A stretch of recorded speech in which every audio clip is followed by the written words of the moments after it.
রাজশাহীতে উৎসব মুখর পরিবেশে ও যথাযথ মর্যাদায় উদযাপন করা হল পবিত্র ঈদে মিলাদুন্নবী। দেশের বিভিন্ন স্থানে মাজারে হামলার ঘটনায় নিন্দা জানান আয়োজকেরা।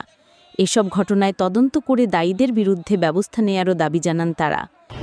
কিছু লোক আছে হয়তোবা তারা পরিবেশটাকে নষ্ট করতে যাচ্ছে, কিন্তু মূলত ইতিহাস পর্যালোচনা করলে দেখা যাবে এই পাক ভারত উপমহাদেশে ইসলাম প্রচার কিন্তু আউলিয়া কেরামরাই করেছেন, তাদের মাধ্যমে আমরা ইসলাম পেয়েছি এবং এটাই বাস্তব সত্য কথা।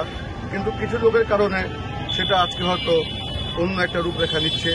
আমি এটাই বলবো যে এইসব না করে আমরা যে যেটাই করি না কেন আপন আপন কর্ম এবং আপন আপন ধর্ম, আপন আপন নীতি এবং আদর্শকে নিয়ে চলাটাই উত্তম। প্রিয় নবী হযরত মুহাম্মদ সাল্লাল্লাহু আলাইহি ওয়াসাল্লামের আদর্শ জীবনে ধারণ করার আহ্বান জানান বক্তারা। আজকের দিনে নবী করিম সাল্লাল্লাহু আলাইহি ওয়াসাল্লাম দুনিয়ার বুকে তাশরীফ রেখেছেন, যেহেতু উনি শেষ জামানার শেষ নবী এবং আমরা ওনার শেষ উম্মত।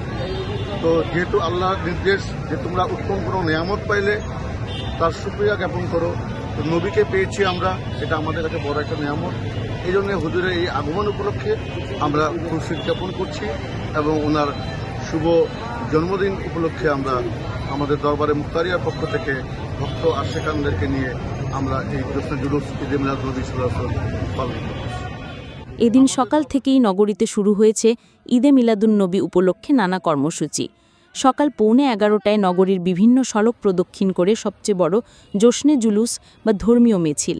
এ সময় রাজপথে চলতে থাকে কোরআন শরীফ তেলাওয়াত, সূরা পাঠ, হামদ ও নাত। এ সময় প্রিয় নবীর শানে দরুদ শরীফ পাঠ করে মোনাজাত অনুষ্ঠিত হয়। এতে দেশ জাতির উন্নতি ও অগ্রগতি কামনা করা হয়। দিবসটি উপলক্ষে জেলখানা, এতিমখানা, হাসপাতালসহ বিভিন্ন সরকারি বেসরকারি ভবন এবং প্রতিষ্ঠানে উন্নত মানের খাবার পরিবেশন করা হয়।